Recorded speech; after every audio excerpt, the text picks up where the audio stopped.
And welcome in. Hi folks, welcome into today's stream. It is February 15th in the year 20,325. I am your host, the Death Writer and captain of the starship Pentameter. A year ago, I was kidnapped and transported 1 billion light years into space. For reasons unknown, deep thought, an alien intelligence that survives in deep space, presented me with a starship and told me to seek my destiny, whatever that might mean.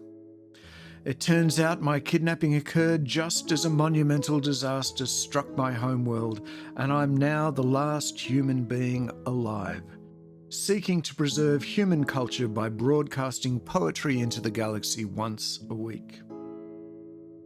I'm really beginning to regret telling X-37, our robot first mate, about Earth humour.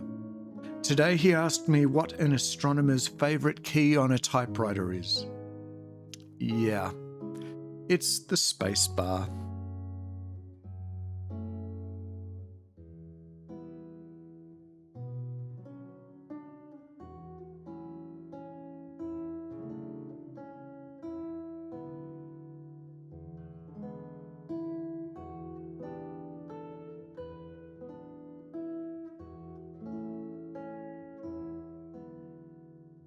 Hello, it's X-37 here, the synthetic first mate.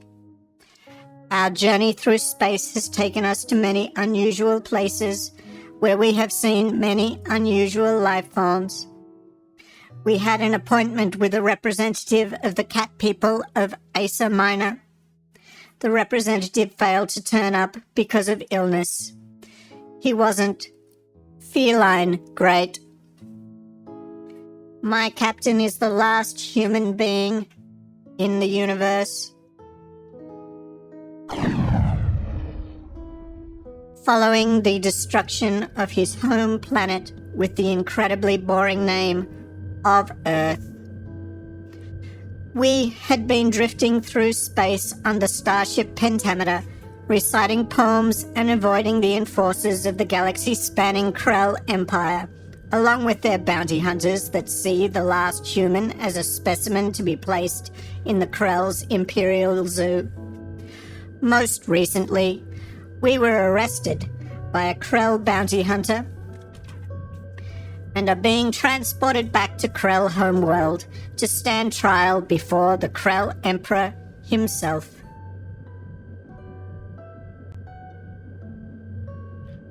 This is my cell, which doubles as my laboratory.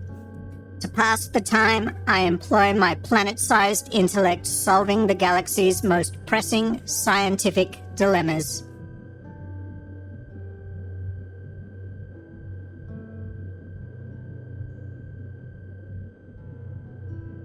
You're not conducting any of your weird experiments again, are you?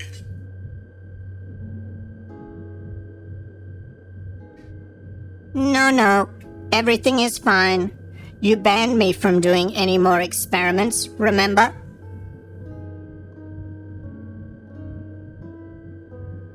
All right.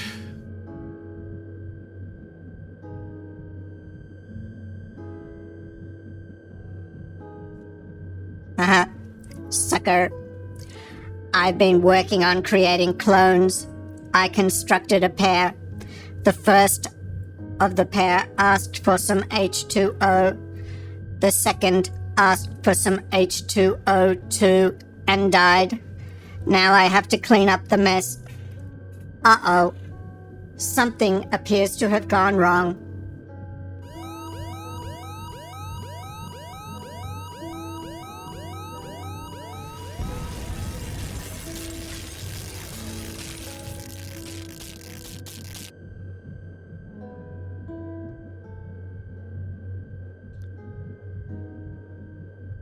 What in deep space did you do this time, X-37? I thought you weren't conducting any more experiments. Sorry. you some glitch. Figures. Anyway, 3, 2, 1, and hello, and welcome to the show. I'm currently under arrest, as you can see, by representatives of the Krell Empire on a transport ship heading for the Krell court to stand trial before the Emperor. Thanks to a convenient little Krell legal principle called provisional liberty, before conviction by His Imperial Tallness, I have, however, been given permission to broadcast my show today. So, no matter what your species, number of heads, or planet of origin, you're very welcome here. In other news, it's my sad duty to report regarding Kilgore's restaurant on the last asteroid in space. Krell authorities have summarily suspended its operations. Apparently, they felt a restaurant on an asteroid lacks atmosphere. We've got a few housekeeping things to deal with and announcements to make before we get underway. But thank you to everybody who has turned up today. We're going to have a great show for you, I think. First things first, though, let's talk about the rules of the stream. We just have a few rules to help keep things civil and friendly. Be kind. Be respectful to anybody that happens to be on the stream. Keep the language clean. We welcome kids and families to our stream. Don't ask for or give away personal information. Don't spam the commands. Don't spam or promote yourself to other viewers. Be curious and willing to join in. And optionally, take on a role within our universe. Tell us what planet you're from and maybe even describe your species. With the exception of that last rule, which is in fact optional, any violation of the rules will result in a ban. Okay. Also, for your enjoyment, we have a number of commands that you can type into the chat, which will allow you to participate and interact with us. Here are the chat commands. Most of our chat commands work by typing in !W followed by the word. !W applause gives you the opportunity to, well, give us some applause, clap, if you happen to enjoy a poetry reading that we do. If you think we're really on fire, !W on fire will display a fire graphic. !W party plays party. You can say wow or cool or amazing by !W before the words. At the bottom of your screen, if everything is working as it should, you should be able to see, normally, little avatars that represent you, and you can give that avatar a command, such as hug, or throw, or attack, or sling, or bomb, just by adding an exclamation point to the front. You can also !Jump. So there are a bunch of things that you can do in this stream as well. Coming back to my cell, a few things to show you around the screen. We have, of course, chat on screen that will allow you to speak with us directly. We also have our now famous punometer up in the right-hand side. The punometer is where I will award stars for any puns that are added to the chat today. Welcome in. I've got a few visitors today. This is wonderful. Hello, Be Like Dory. Welcome in today. Hello, Frog111222. Great to see you here today. And Fizzban DM, marvelous to see you in here as well. Let's see if we can get to 5 puns today. Let's also have a quick look. I'm going to zoom in on our poetry list here, where you can see the poems that are lined up for today. We've got some new poems in the list this week. Oh, and one has already been requested. The Donkey has been requested. The first 5 poems there have been added by me just to keep things interesting.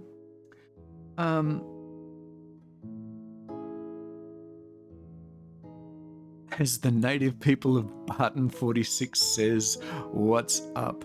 Speaking of Barton 46,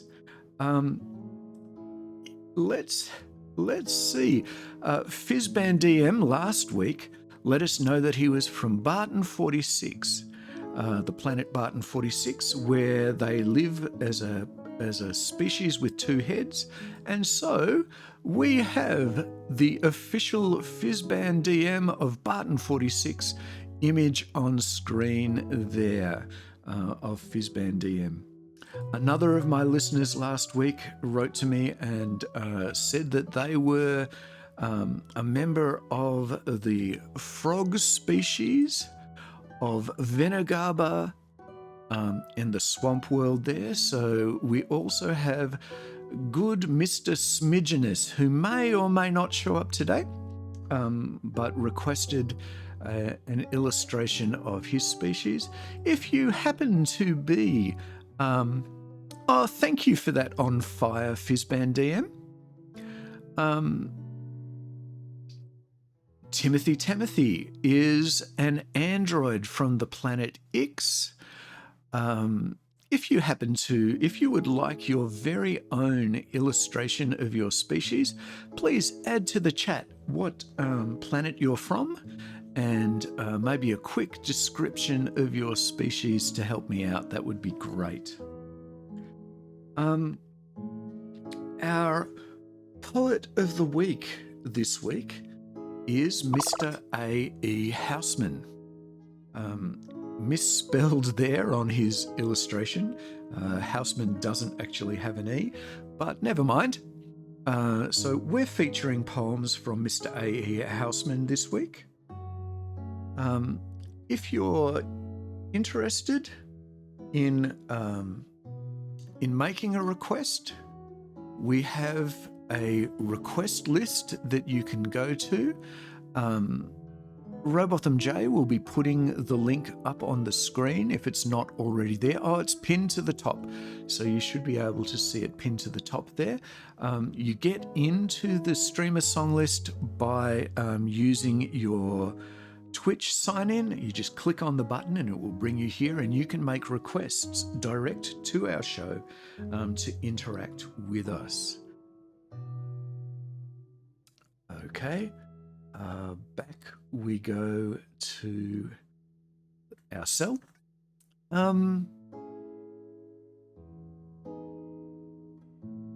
Let's see what else. Oh, if you happen to be lurking today, look, I'd really love to hear from you. So say hello, and please give me a follow. I'd love a follow. I'm trying very hard to achieve affiliate status on Twitch, so a follow would be marvelous. In other news, and this is the last announcement for today, in other news, next Saturday, we are going to be releasing a game to go with this site. Robotham J, our resident programmer, has been building a casual space flight race game. It is looking absolutely fantastic. The only thing left to add to it is some background music and stuff, and I think it's going to look marvelous. We'll be releasing that next week on the Discord. So if you haven't joined the Discord, please, when the link comes up, which will be at some point in the stream, please join up and download this free game that will be available next week. Okay, now I'm going to have a quick look at what's been happening in the chat and catch up. A little bit of chat happening there between people. Wonderful to see you all. Really is lovely to have so many people dropping in today. Also want to request more of Nemesis from last week.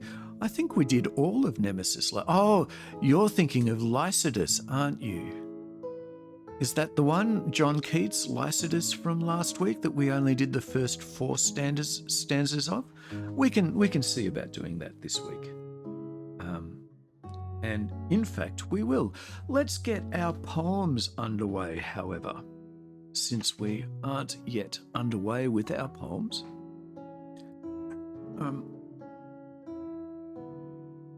Our first poem for the day will, of course, be our invitation to dinner poem, our official, unofficial theme poem for the stream. So, in we go. Here is Invitation to Dinner, written by yours truly back in 1999.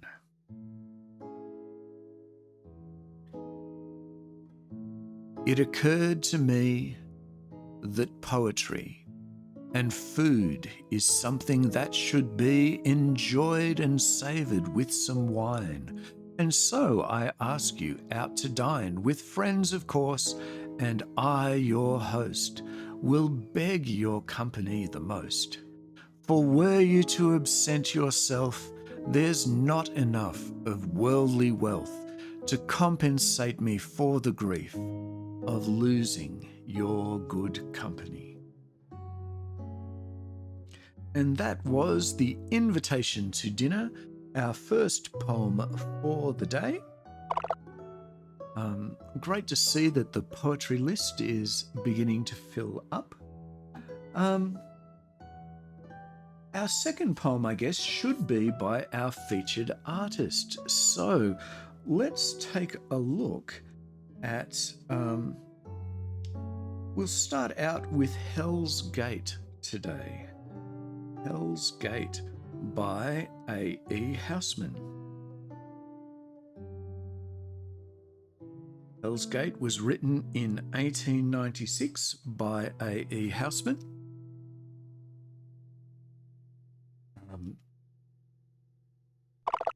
Let's bring up our main screen.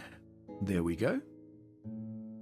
Onward led the road again, through the sad, uncoloured plain, under twilight brooding dim, and along the utmost rim. Wall and rampart risen to sight, cast a shadow not of night, and beyond them seemed to glow bonfires lighted long ago. And my dark conductor broke silence at my side and spoke, saying, "You conjecture well, yonder is the gate of hell." Ill as yet the eye could see the eternal masonry, but beneath it on the dark, to and fro there stirred a spark. And again the sombre guide knew my question and replied, "At Hell Gate the damned in turn pace for sentinel and burn." Dully at the leaden sky staring, and with idle eye measuring the listless plain, I began to think again. Many things I thought of then, battle and the loves of men.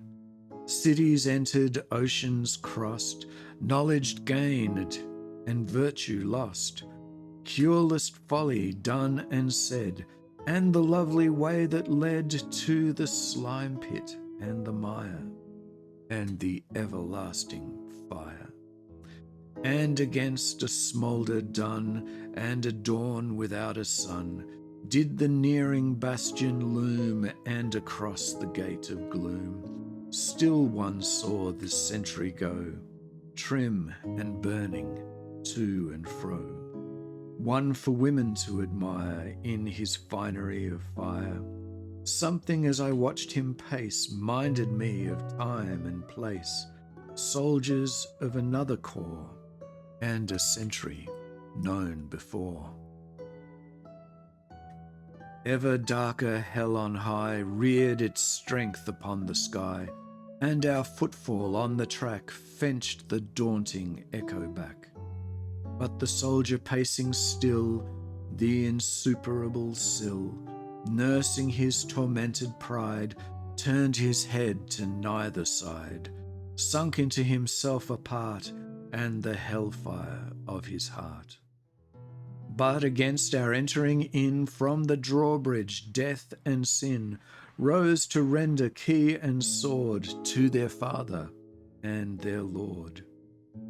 And the portress, foul to see, lifted up her eyes on me, smiling, and I made reply. Met again, my lass, said I. Then the sentry turned his head, looked and knew me, and was Ned. Once he looked and halted straight, set his back against the gate, caught his musket to his chin, while the hive of hell within sent abroad a seething hum, as of towns whose king is come, leading conquest home from far, and the captains of his war. And the car of triumph waits, and they open wide the gates. But across the entry barred straddled the revolted guard, weaponed and accoutred well from the arsenals of hell. And beside him, sick and white, sin to left and death to right, turned a countenance of fear on the flaming mutineer. Over us the darkness bowed, and the anger in the cloud clenched the lightning for the stroke, but the traitor musket spoke. And the hollowness of hell sounded as its master fell, and the morning echo rolled, ruin through his kingdom old. Tyranny and terror flown left a pair of friends alone, and beneath the nether sky all that stirred was he and I. Silent, nothing found to say, we began the backward way, and the ebbing lustre died from the soldier at my side, as in all his spruce attire failed the everlasting fire. Midmost of the homeward track once we listened and looked back, but the city, dusk and mute, slept, and there was no pursuit. And that was the end of The Hellgate by A.E. Housman. I hope you enjoyed that poem. Very much in Mr. Housman's style. So, and here we are, back in our office. If you've only just joined me, you might be wondering why I'm stuck in this cage. Well, it turns out that last week I got arrested by representatives of the Krell Empire, and I'm currently being taken on my way to the Krell court to stand before the Krell Emperor himself. Not entirely sure what my crime was, but I guess I will find out. Let's have a look what's happening in the chat. Yes, it is the one. Okay, so it is Lycidas that we'll be doing, and it has been added. Excellent. So we have that in the list there. X-37, my trusty robot first mate.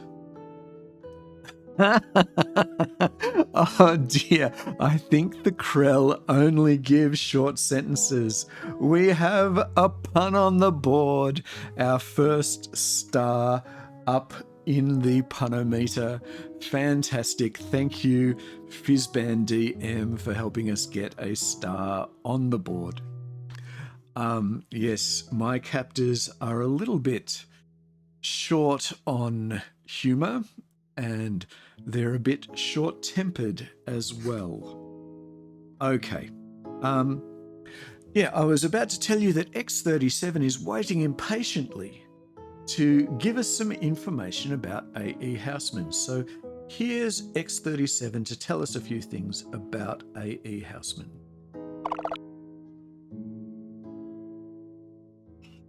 Hi.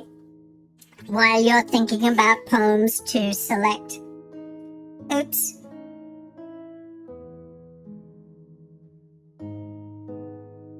Oops, here I am. I don't know why I was broadcasting a picture of the Krell. So while you're selecting a poem, I thought I'd tell you some interesting facts from my colossal storage and retrieval system. A.E. Housman's full name was Alfred Edward Housman. He was the son of a solicitor. He was one of 7 children. His mother, with whom he was very close, died on his 12th birthday.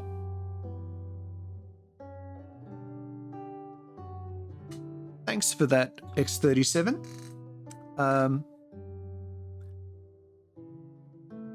They are a bit short-sighted. I'm not so sure they will measure up to your expectations.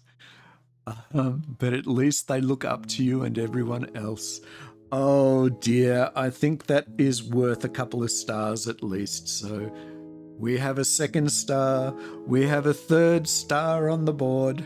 1, 2. We even have 4 stars on the board very early in today's show. Well done with 4 stars on the board.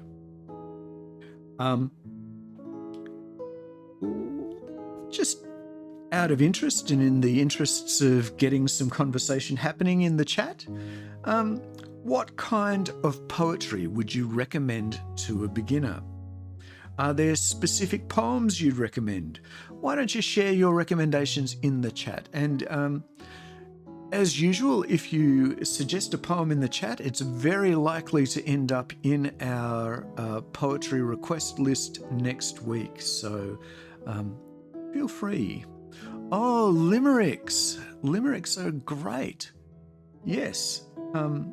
I should find us some limericks.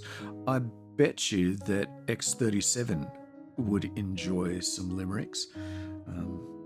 I mentioned before that I'm a little bit sorry that I introduced X-37 to Earth Humour. Kind of taken it a bit far. But let's do a requested poem. And our first request this week is The Donkey. So let's jump in and have a look at The Donkey. The Donkey is by G.K. Chesterton. So, let's see, where's G.K. Chesterton? All the way down here, there's the poem The Donkey by G.K. Chesterton. Toggle us into the main screen so that we can see the words. And Tim Tam agrees that limericks are good. Excellent. So here for, who was asking for this one, I wonder? Let me see who that request was from. Jumping into our queue. No queued songs. Oh, I'm on the wrong screen. That figures. Go to the right screen and I'll have more luck. The Donkey. Fizzban DM has requested the donkey, so for Fizzban DM of Barton 46, the donkey. When fishes flew and forests walked, and figs grew upon thorn, some moment when the moon was blood, then surely I was born. With monstrous head and sickening cry, and ears like errant wings, the devil's walking parody on all four-footed things. The tattered outlaw of the earth of ancient crooked will, starve, scourge, deride me, I am dumb, I keep my secret still. Fools, for I also had my hour, one far fierce hour and sweet. There was a shout about my ears and palms before my feet. And that was The Donkey by G.K. Chesterton, with its allusion to the day that Christ came into Jerusalem, riding on this animal that was considered so low and elevating it to a special place of honor. Back we go. So that was The Donkey for Fizzban DM. I hope you enjoyed that. We'll need to get back to our main screen. There we go. Oh, we got a new follower. Somebody followed. Jack Ward. Welcome in, Jack Ward.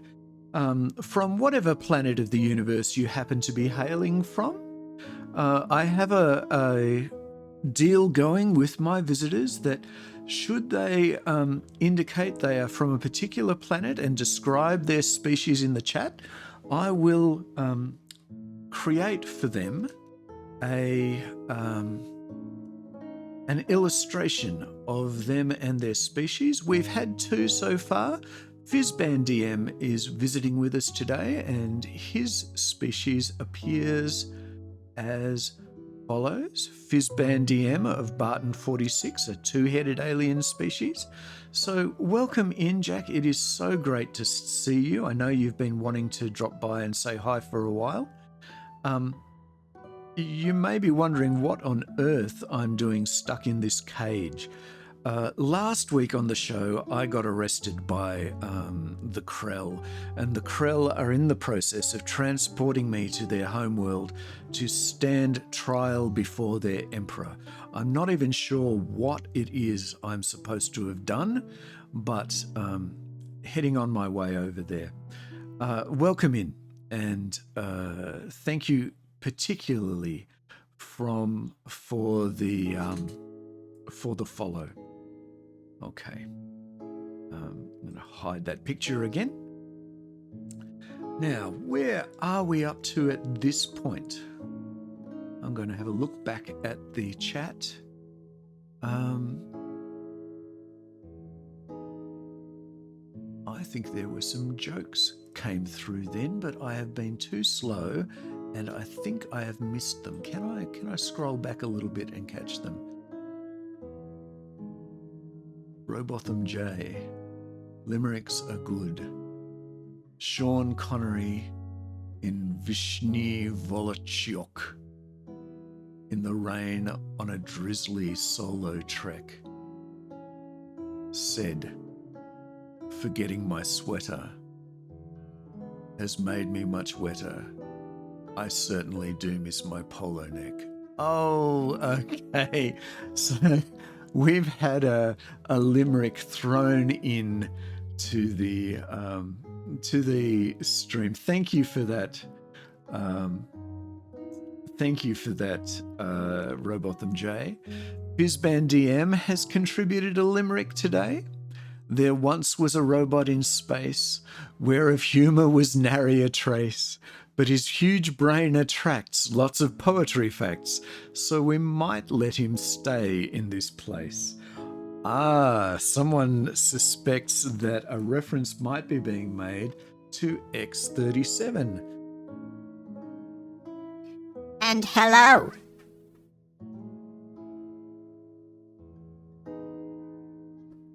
Speaking of X-37, I'm here to tell you a joke.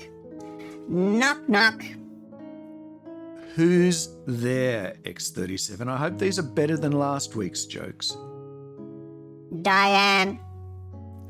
Diane who? I'm Diane to come in. Open the door. Oh, that was not good. Not good at all. I think we need to move on to some more poems. No, says Fizzban DM. In agreement. In agreement. No is really the only appropriate response to those terrible, terrible jokes by X-37, our robot first mate. Kaiser, welcome in, Kaiser. It's good to see you here. A little early in the day for you. We're about to do some poetry, and I'm about to jump in and do the poem "Oh Stay at Home, My Lad" by A.E. Housman. So, "Stay at Home, My Lad" by A.E. Housman will be the next poem that I do, if I can find it quickly enough. A.E. Housman, "Oh Stay at Home, My Lad." And here's the poem "Stay at Home, My Lad" by A.E. Housman. Oh, stay at home, my lad, and plough the land and not the sea, and leave the soldiers at their drill, and all about the idle hill shepherd your sheep with me. Oh, stay with company and mirth, and daylight and the air, too full already is the grave of fellows that were good and brave, and died because they were. And that was "Oh Stay at Home, My Lad," a poem that I think every father's heart can relate to, the fear of sending sons off to war. And back with him. Oh, thank you for that clap. Fizzban DM for the applause. Much appreciated. Kaiser, hi, just lurking and listening while trying to wake up. Fair enough, Kaiser. Welcome in.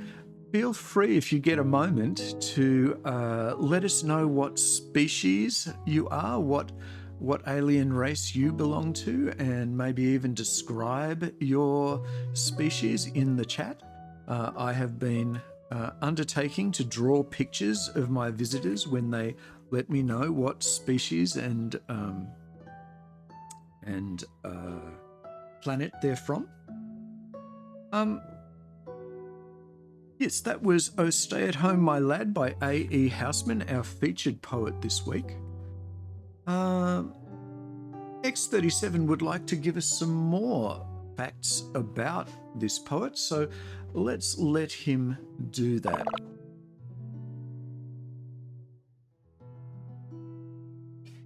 Hi, folks. While you're thinking of poems to request, I thought I'd give you some more interesting facts from my colossal brain. A.E. Housman was first published in 1896. He became popular with children through his work, A Shropshire Lad, in which he poses as an unsophisticated and melancholy young person. He made a reputation as an independent amateur classical scholar and was invited to join academia, becoming a professor of Latin.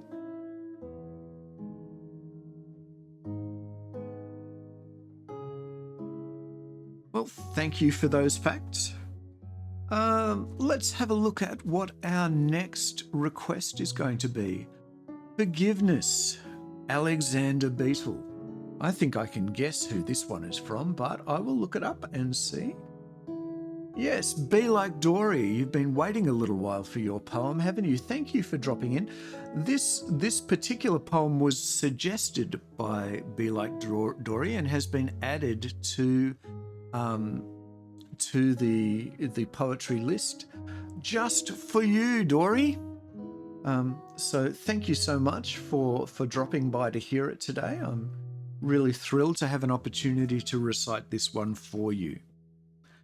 Okay, let's jump on in and we'll find it here somewhere. Forgiveness, Alexander Beetle. Here we go. You can see here I've actually got an illustration of the poet. Most even of the illustrations that you can see on the site are my own. Of course, the picture of Conan the Barbarian down there, while also an original, has literally nothing to do with the poem. Okay, let's get into it. Forgiveness, Alexander Beetle by A. Milne. I found a little beetle, so that Beetle was his name. And I called him Alexander, and he answered just the same. I put him in a matchbox, and I kept him all the day. And Nanny let my beetle out. Yes, Nanny let my beetle out. She went and let my beetle out, and Beetle ran away. She said she didn't mean it, and I never said she did. She said she wanted matches, and she just took off the lid. She said that she was sorry, but it's difficult to catch an excited sort of beetle you've mistaken for a match.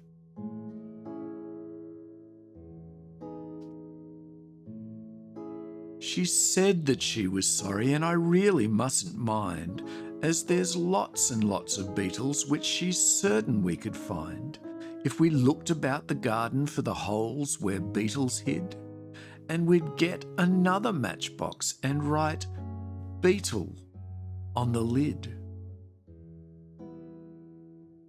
We went to all the places which a beetle might be near, and we made the sort of noises which a beetle likes to hear. And I saw a kind of something, and I gave a sort of shout. A beetle house with Alexander Beetle coming out. It was Alexander Beetle, I'm as certain as can be, and he had a sort of look as if he thought it might be me. And he had a sort of look as if he thought he ought to say, I'm very, very sorry that I tried to run away. And Nanny's very sorry too, for you know what she did. And she's writing Alexander very blackly on the lid. So Nan and me are friends because it's difficult to catch an excited Alexander you've mistaken for a match. And that's the end. Thank you for that request, Be Like Dory. It's great to actually get to perform that one for you. Let's make our way back to our main screen. What's been happening in the chat? Oh, lots of claps. That's lovely. Thank you, Kaiser, as well. Thank you for reading it, Be Like Dory. Lots of claps taking place. That's wonderful. Thank you all so much for that. Let's see, where are we up to? Our next poem is The Raven. Okay, so let's take a look at The Raven. But before I do, I'll pose another question for you folks. What's the oldest poem that you know? Are you familiar with any ancient poems, medieval nursery rhymes, or even just poems that predate your birth? Share the title if you can think of any in the chat rather, and I'd love to know what kinds of old poetry you're aware of. In the meantime, let's go looking for The Raven by Edgar Allan Poe. Oops, one page too many. There we go. Edgar Allan Poe, The Raven, coming right up. And here it is. The Raven, written in 1845 by Mr. Edgar Allan Poe. I haven't done this one for a while. Housman DM, all the Psalms, currently memorizing Ecclesiastes. Ah, yes, of course. The Psalms are a collection of poems. Does Homer count as poetry? Absolutely. So the Odyssey and the Iliad count as epic poems. I've even seen a couple of versions where somebody has gone to the trouble of trying to make them rhyme, even though Homer himself didn't write them as rhyming poems. The Raven. Once upon a midnight dreary, while I wandered. Whoops. Glitch. Actually, we might as well use this marvelous little glitch effect. I made a glitch. I'll try that again. Once upon a midnight dreary, while I pondered, weak and weary, over many a quaint and curious volume of forgotten lore, while I nodded, nearly napping, suddenly there came a tapping, as of someone gently rapping at my chamber door.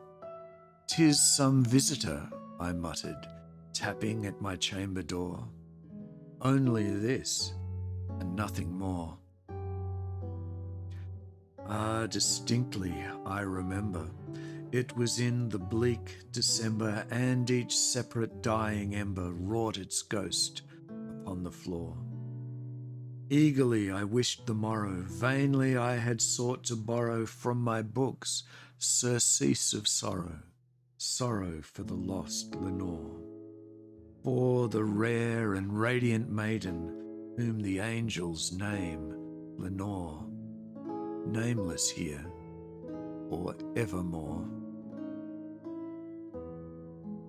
And the silken, sad, uncertain rustling of each purple curtain thrilled me, filled me with fantastic terrors never felt before, so that now, to still the beating of my heart, I stood repeating, "'Tis some visitor entreating entrance at my chamber door. Some late visitor entreating entrance at my chamber door. This it is, and nothing more." Presently, my soul grew stronger, hesitating then no longer. "Sir," said I, "or madam, truly your forgiveness I implore. But the fact is I was napping, and so gently you came rapping, and so faintly you came tapping at my chamber door, that I scarce was sure I heard you. Here I opened wide the door. Darkness there, and nothing more. Deep into that darkness peering, long I stood there, wondering, fearing, doubting, dreaming dreams no mortal ever dared to dream before. But the silence was unbroken, and the stillness gave no token, and the only word there spoken was the whispered word, "Lenore?" This I whispered, and an echo murmured back the word, "Lenore." Merely this, and nothing more. Back into the chamber turning, all my soul within me burning. Soon again I heard a tapping, somewhat louder than before. "Surely," said I, "surely that is something at my window lattice. Let me see then what thereat is, and this mystery explore. Let my heart be still a moment, and this mystery explore. 'Tis the wind, and nothing more." Open here I flung the shutter, when with many a flirt and flutter, in there stepped a stately raven of the saintly days of yore. Not the least obeisance made he, not a minute stopped or stayed he, but with mien of lord or lady perched above my chamber door, perched upon a bust of Pallas just above my chamber door, perched and sat and nothing more. Then this ebony bird beguiling my sad fancy into smiling, by the grave and stern decorum of the countenance it wore, "Though thy crest be shorn and shaven, thou," I said, "art short no craven, ghastly, grim, and ancient raven wandering from the nightly shore. Tell me what thy lordly name is on the night's Plutonian shore." Quoth the raven, "Nevermore."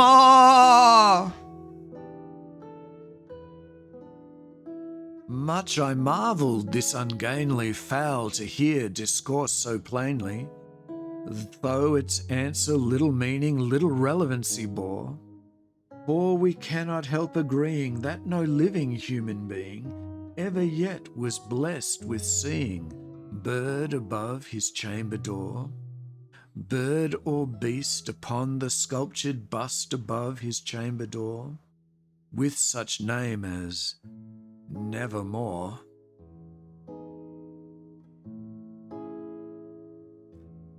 But the raven, sitting lonely on the placid bust, spoke only that one word, as if his soul in that one word he did outpour. Nothing farther than he uttered, not a feather than he fluttered, till I scarcely more than muttered, "Other friends have flown before. On the morrow he will leave me, as my hopes have flown before." Then the bird said, "Nevermore."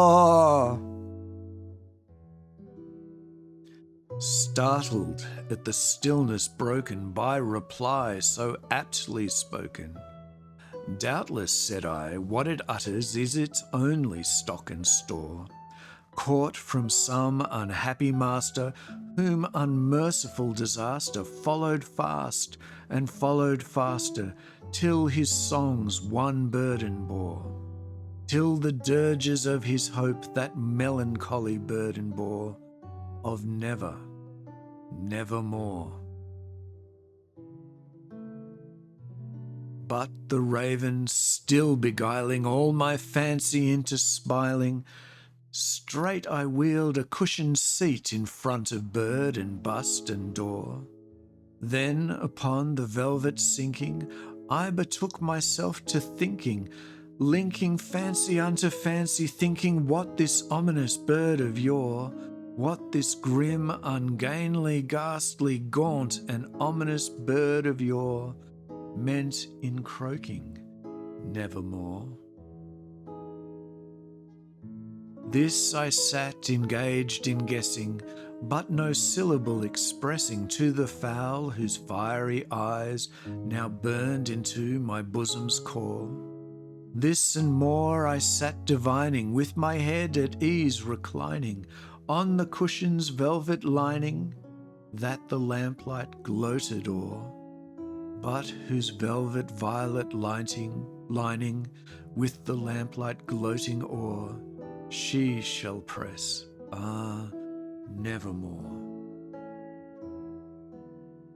Then methought the air grew denser, perfumed from an unseen censer, swung by seraphim whose footfalls tinkled on the tufted floor. Wretch, I cried, thy God hath lent thee, by the angels he hath sent thee, respite, respite and nepenthe from thy memories of Lenore. Quaff, oh quaff this kind nepenthe, and forget this lost Lenore. Quoth the raven, nevermore.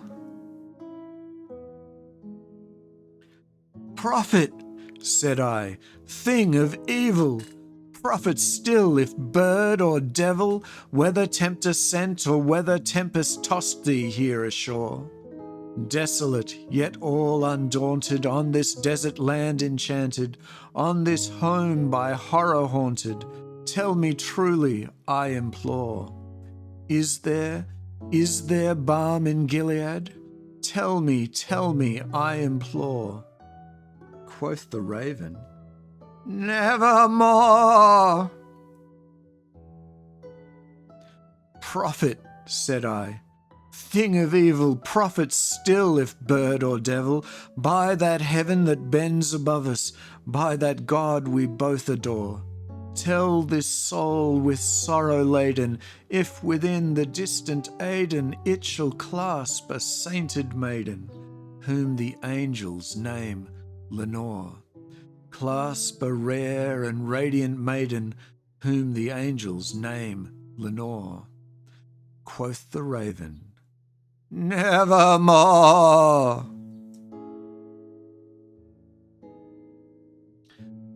Be that word our sign of parting, bird or fiend, I shrieked, upstarting, get thee back into the tempest and the night's Plutonian shore. Leave no black plume as a token of that lie your soul has spoken. Leave my loneliness unbroken, quit the bust above my door. Take thy beak from out my heart, and take thy form from off my door. Quoth the raven, nevermore. And the raven, never flitting, still is sitting on the pallid bust of Pallas, just above my chamber door.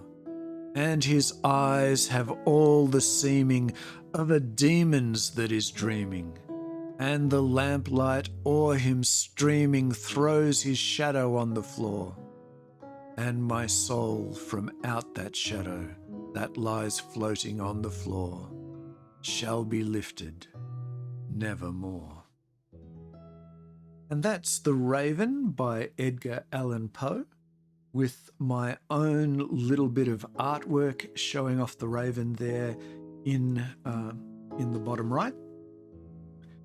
Thank you so much for that request. I'm pretty sure that request came from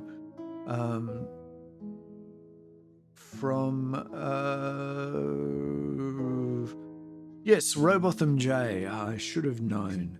Robotham J's favourite poet is Edgar Allan Poe, and I think, is that your favourite poem of his, Robotham J? I think it might be.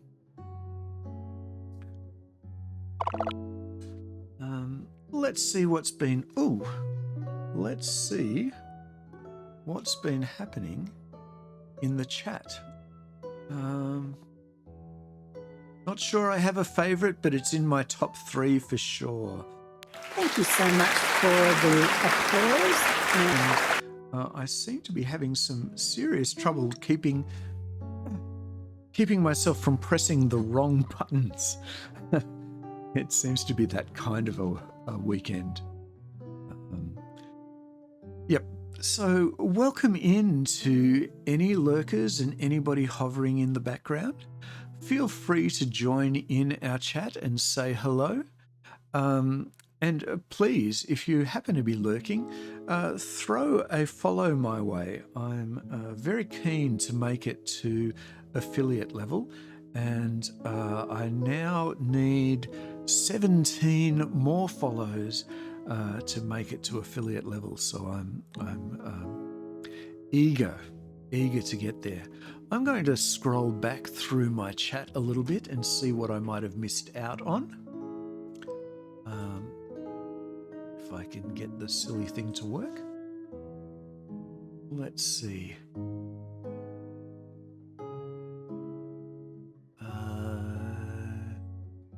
Welcoming in Kaiser. It's a good poem. Kaiser spotted Dory. Be Like Dory has said hi. Let's see, what else have we got? A whole bunch of spam by me. Oh yeah. Fizzban DM, you suggested Psalms as some of the some old and ancient poetry that you enjoy. Do you happen to have a favourite or two that you could add to the chat list that I might add to our poetry list?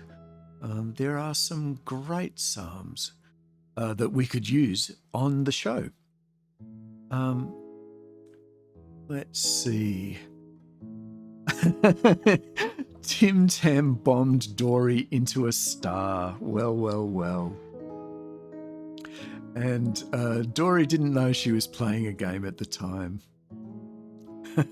She even won. Well. Yes, sometimes stars appear at the bottom of the screen, and if you jump into them, you get points with your little avatar. Okay, I think that brings me up to speed on everything that's been happening in the chat. Thank you all for taking part so far today. Let's see. We have... Wait.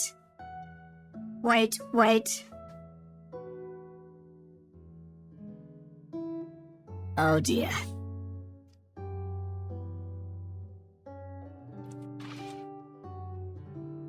I have a knock-knock joke.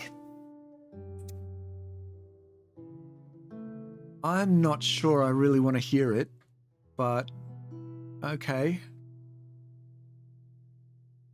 Knock-knock. Who's there? Omelette. Omelette who? I'ma let myself in if you don't hurry up. Yeah, you need to go away now.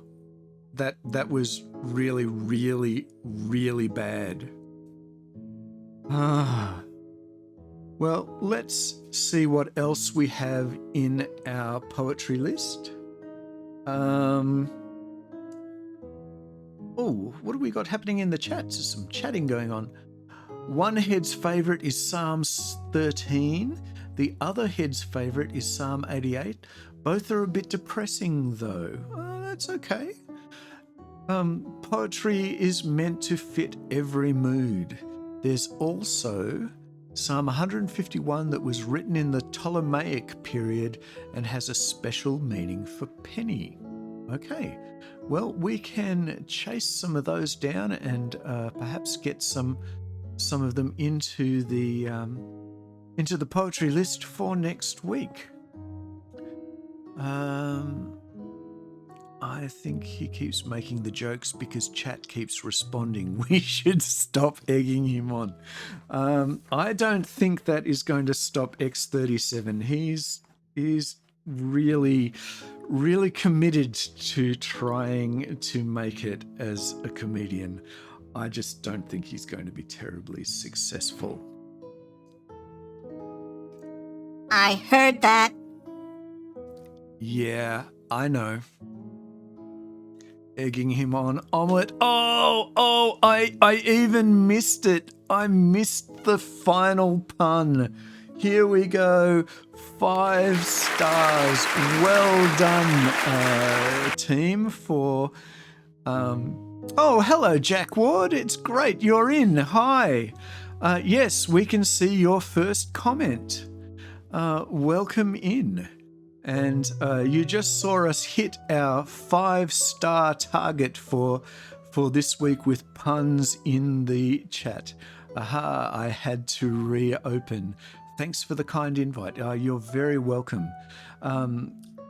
Folks, Jack Ward is one of my favourite human beings in the entire world. He's going to be terribly embarrassed at me saying this, but a fellow creative, a teacher, a huge enthusiast when it comes to audio drama, and one of the people that is responsible for the upsurge in popularity of modern audio drama, being a long committed booster of audio drama programs through his Sonic Society show, which showcases a lot of the best audio drama around.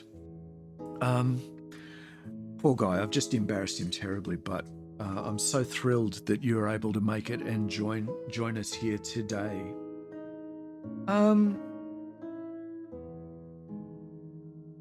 Another question for folks in the chat that I thought might be worth asking. Mr. Housman, the poet, was interested in early death and athletics, and we will be hearing his poem To an Athlete Dying Young very shortly. But what topics attract your interest? What subjects do you enjoy poems about? Share a one or two in the chat, and I'll see if I can track some down. It's a snowy day in Halifax. I am but a humble servant, happy to do what I can for the AD movement.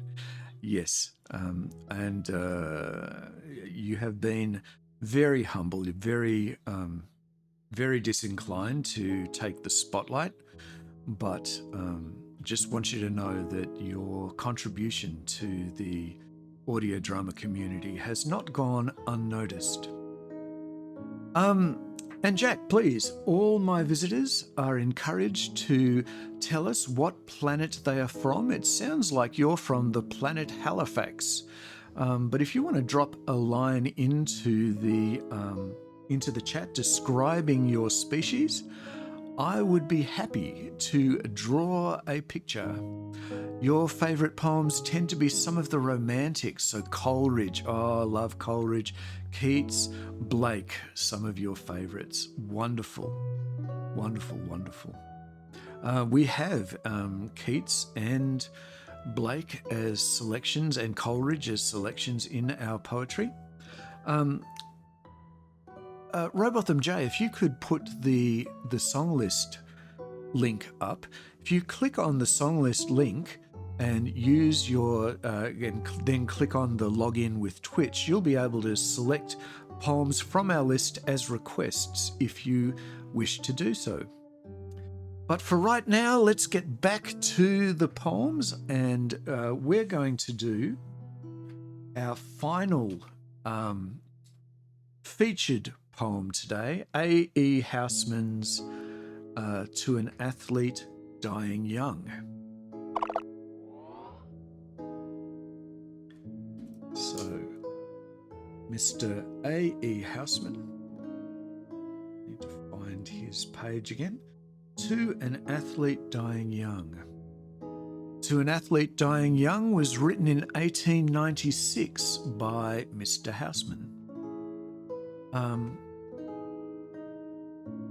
We can see here, just going to show off because I can, some original artwork that I did to illustrate this poem, as well as my original picture of A.E. Housman himself. And without taking any further time, let's jump on in. The time you won your town the race, we cheered you through the marketplace. Man and boy stood cheering by, and home we brought you shoulder high. Today the road all runners come, shoulder high we bring you home, and set you at your threshold down, townsman, of a stiller town. Smart lad to slip betimes away from fields where glory does not stay, and early though the laurel grows, it withers quicker than the rose. Eyes the shady night has shut cannot see the record cut, and silence sounds no worse than cheers after earth has stopped the ears. Now you will not swell the rout of lads that wore their honours out, runners whom renown outran, and the name died before the man. So set, before its echoes fade, the fleet foot on the sill of shade, and hold to the low lintel up the still defended challenge cup. And round that early laurelled head will flock to gaze the strengthless dead, and find unwithered on its curls the garland briefer than a girl's. And that was our last A. Housman poem for the day, To an Athlete Dying Young. There are some more comments in the chat, so I'm going to jump in and have a look at what's being said. Fizzban DM, I do like poems about war. The poem you did earlier, or a poem like Homecoming by Bruce Dorr, or Charge of the Light Brigade. Excellent. We do have Charge of the Light Brigade in our list. I will see if I can track down Homecoming by Bruce Dorr. So long as it's in the public domain, we'll have no problem reciting that one. Frog111222 has put a suggestion for Psalm 18. I'll see if I can track that down and add it to our list for next week as well. Jack Ward is going to have to give his planet a thought. Maybe we can go with Proxima Centauri B, since your series Proximity is all about going there. Nice, tall, blue-skinned Nordics would work. Excellent. Casablanca is also an amazing war poem. Who's that by? Mr. Ward? I'd be interested to know. I'd certainly go track it down if I can.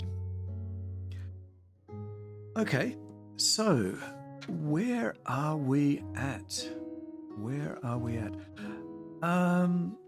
We are up to taking another look this week at Lycidas by Keats. Not Keats. Who was it by? Milton. Yeah, I keep saying Keats. By John Milton. Oh, thank you for adding that link. I will go track that one down and add it to our list for next week.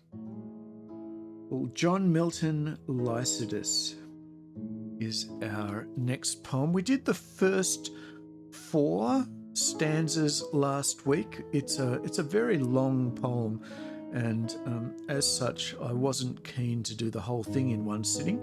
We'll see how far we get this week as well. Lycidas was written in 1638 by John Milton. And I will need to skip forward.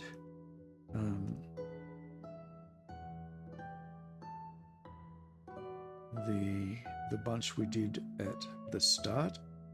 Lost to Shepherdia. This is where we are up to, I believe. So we'll do a few more stanzas. Is this the oldest poem currently in the list? No.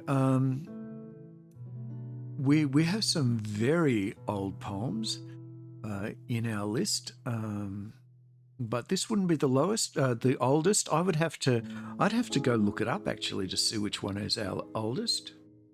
Anyway, here we go with John Milton's Lycidas, a poem about the death of the bard and minstrel Lycidas.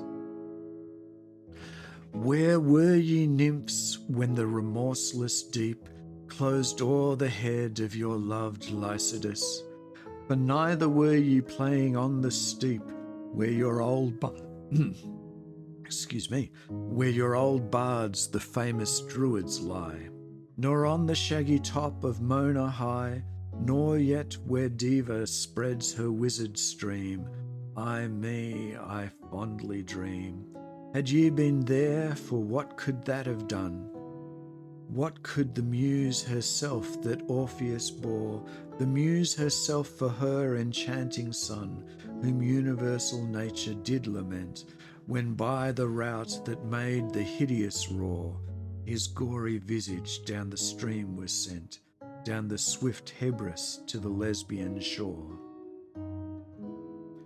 Alas, what boots it with incessant care to tend the homely slighted shepherd's trade, and strictly meditate the thankless Muse, were it not better done, as others use, to sport with Amaryllis in the shade, or with the tangles of Neaera's hair. Fame is the spur that clear spirit doth raise, that last infirmity of noble mind, to scorn delights and live laborious days, but the fair guerdon when we hope to find, and think to burst out into sudden blaze, comes the blind fury with the abhorred shears, the slits the thin-spun life, but not the praise, Phoebus replied and touched my trembling ears. Fame is no plant that grows on mortal soil, nor in the glistering foil, set off to the world, nor in broad rumour lies, but lives and spreads aloft by those pure eyes and perfect witness of all judging Jove. And he pronounces lastly on each deed, and so much fame in heaven expect thy meed. O fountained Arethus, and thou honoured flood, smooth sliding Mincius crowned with vocal reeds, that strain I heard was of a higher mood, but now my oat proceeds, and listens to the herald of the sea that came in Neptune's plea. He asked the waves and asked the felon winds, what hard mishap hath doomed this gentle swain, and questioned every gust of rugged wings that blows from each beaked promontory they know not of his story. And sage Hippotades their answer brings, what not a blast away from his dungeon strayed. The air was calm, and on the level brine meek Panope with all her sisters played. It was that fateful and perfidious bark, built in the eclipse and rigged with curses dark, that sunk so low, that sacred head of thine. I'm going to cut that one off there, as is often the case when I try to tackle some of these poems. I haven't really had enough practice. I'm not getting the rhythm, and I'm kind of messing up the rhyme fairly significantly. But we've done a couple more pieces of Lycidas, and next week maybe, if it comes up again, we'll try to finish it off. But I'm definitely in need of some practice, so I might practice it a bit this week. And let's see. X37 is waiting with bated breath to give us some more information about our featured poet, Mr. Housman. So, Hi again. Some final facts about A.E. Housman. Housman had a preoccupation with early death that appealed to young readers, especially during the years of the First World War. Housman began as a scholar of Greek and Latin classics, but came to focus exclusively on Latin. When asked why, he said, "I could not attain excellence in both." He was scathing in his opinions of fellow scholars and often dismissed them out of hand as having pumpkins for heads and pudding for brains.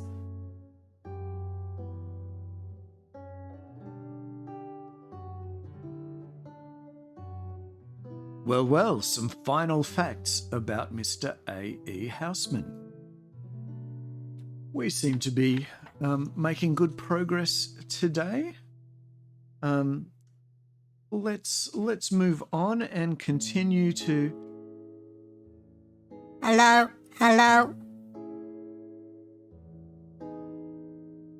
Knock, knock. I hope this is your last knock-knock joke for the day.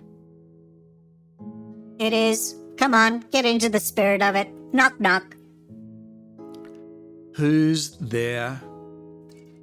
Juicy. Juicy who? Do you see the look on your face? It's ridiculous. That was awful. Truly, truly awful. Okay, thanks for that, X37. While I've got your attention, folks, I want to give a very good friend of mine a plug. Vintage Muso does a stream on Tuesdays and Thursdays and Saturday nights. He is a phenomenal musician and really, really, really talented. I'm usually there on Thursday nights in particular, but I'll be there tonight if I get the opportunity. 8 p.m. Australian Eastern Daylight Time. And one of the best musicians you'll ever have an opportunity to hear. So I'm giving him a plug today. Vintage Muso, all one word, on Twitch, on twitch.tv. So check him out. Really, really worthwhile. And give him a follow if you have the chance too. Really, really brilliant musician. And in fact, there's a link there in the chat as well. Okay. What do we have next?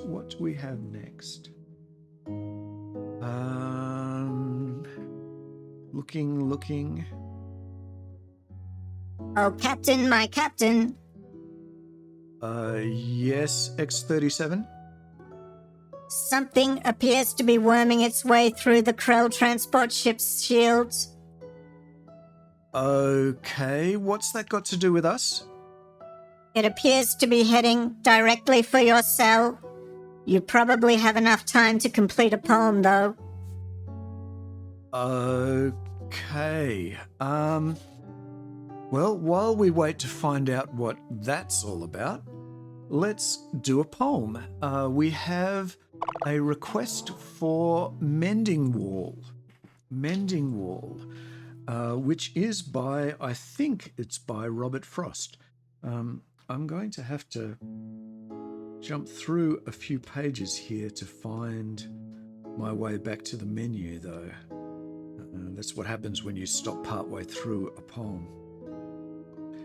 Here we go. Robert Frost. Mr. Robert Frost. The Mending Wall. And who am I doing this poem for? Who has requested this poem? Fizzban DM has requested this poem. So we're going to do The Mending Wall for Fizzban DM. A really interesting poem, this one. Being as it is about mending a wall between two properties, and about musing on the problem of walls and the way they build barriers between us. Frost is talking to his neighbour, and his neighbour just doesn't get it. So it's a poem full of irony. I do enjoy this poem a great deal. It's also a poem I haven't yet practiced, so we'll see how I go doing it today. Mending Wall by Robert Frost.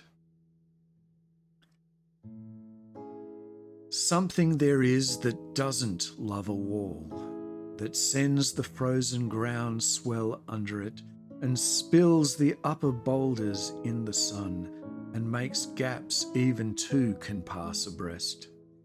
The work of hunters is another thing. I have come after them and made repair where they have left not one stone on a stone.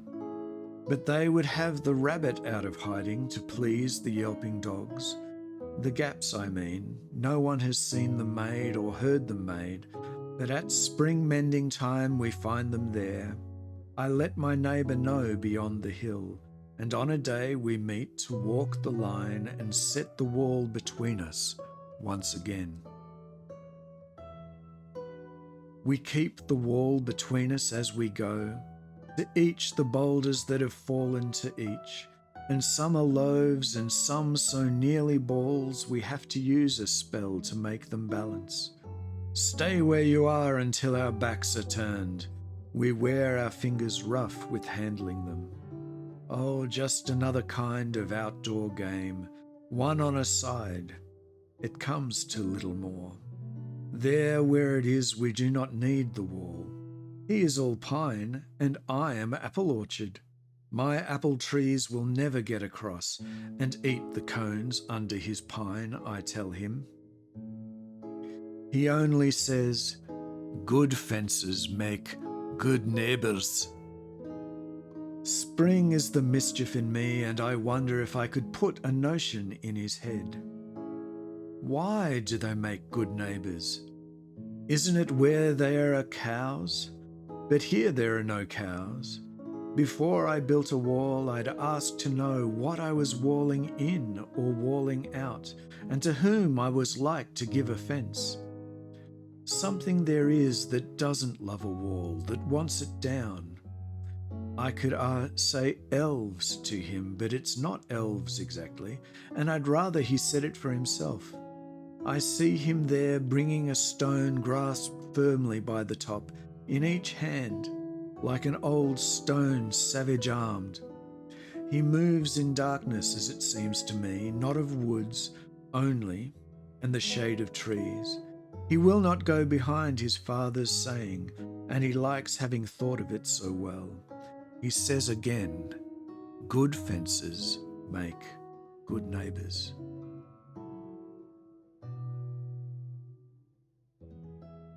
And that was Mending Wall by Robert Frost for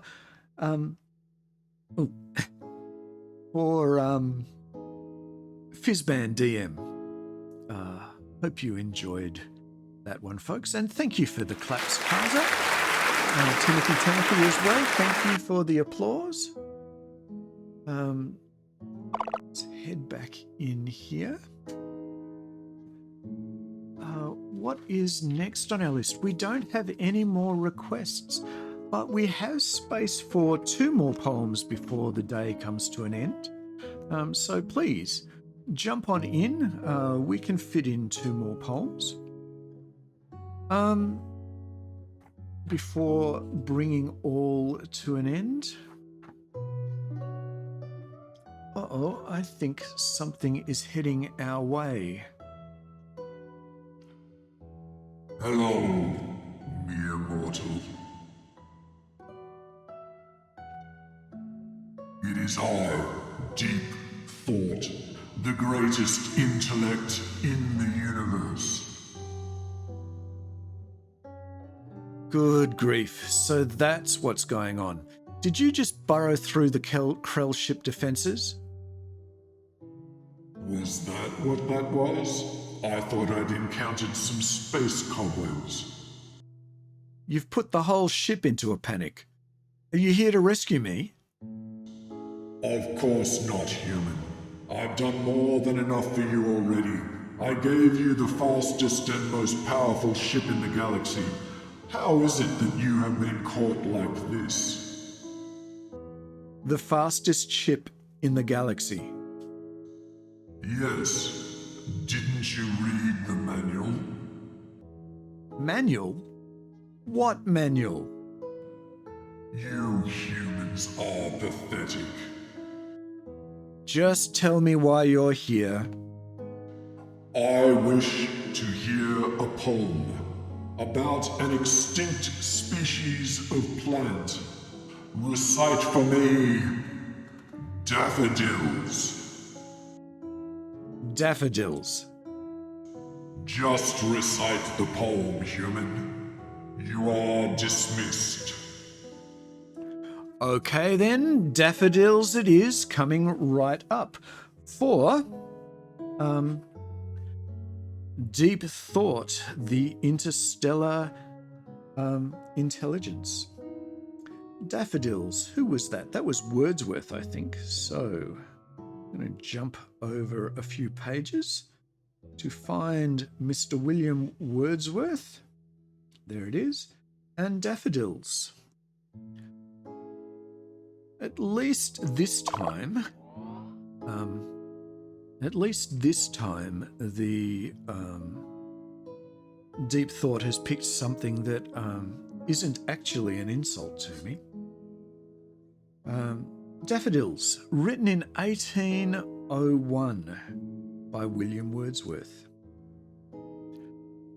I wandered lonely as a cloud that floats on high o'er vales and hills, when all at once I saw a crowd, a host of golden daffodils, beside the lake, beneath the trees, fluttering and dancing in the breeze. Continuous as the stars that shine and twinkle on the Milky Way, they stretched in never-ending line along the margin of a bay. 10,000 saw I at a glance, tossing their heads in sprightly dance. The waves beside them danced, but they outdid the sparkling waves in glee. A poet could not but be gay in such a jocund company. I gazed and gazed, but little thought what wealth the show to me had brought.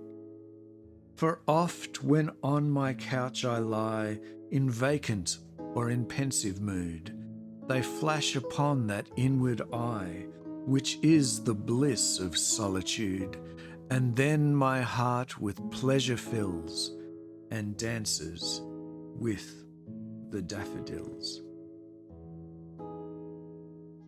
And that was daffodils for our visiting deep thought, our visiting superintelligence.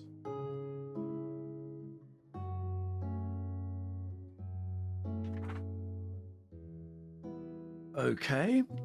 I read you your poem, Deep Thought. I'd love it if you'd answer me a question. Assuredly. My colossal intellect divines that you wish to know how many were traveling to St. Ives. The answer is 1. That wasn't what I was going to ask. It wasn't? Are you sure? Quite sure. Oh well, what do you want to know? Why am I under arrest? Didn't the thin-skinned race of we grudge-bearing bureaucrats tell you? No, they didn't. Well, it's either because you insulted them, Or? the Emperor wants to recruit you into his corps of expendables. Which is worse? I better go. The guards are coming. Thanks for nothing, Deep Thought. Well, if he has heard the guards, they must be on their way.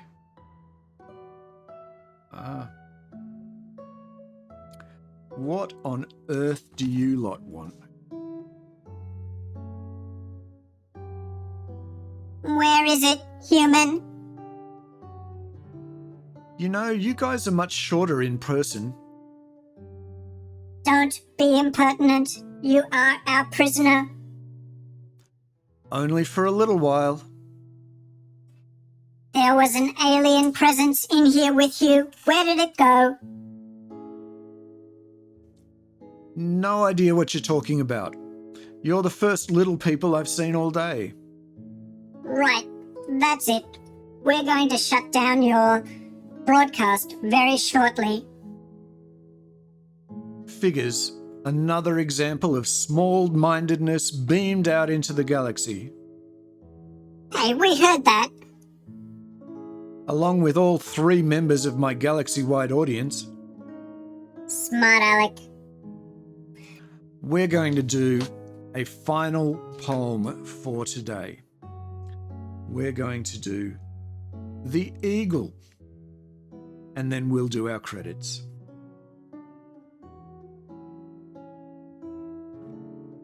The Eagle by, I think, Alfred Lord Tennyson.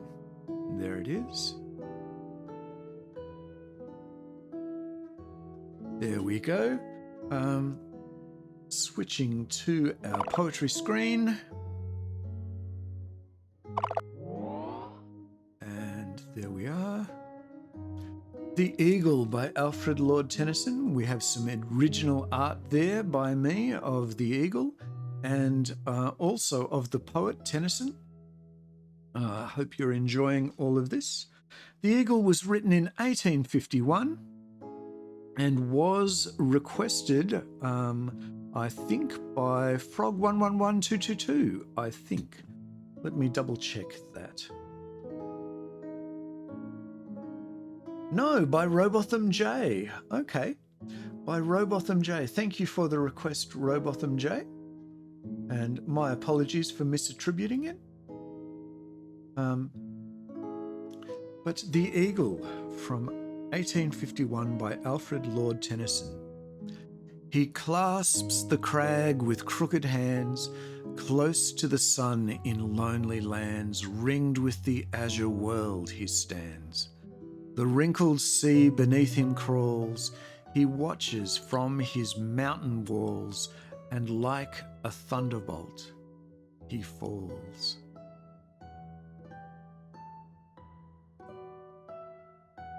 And there we go.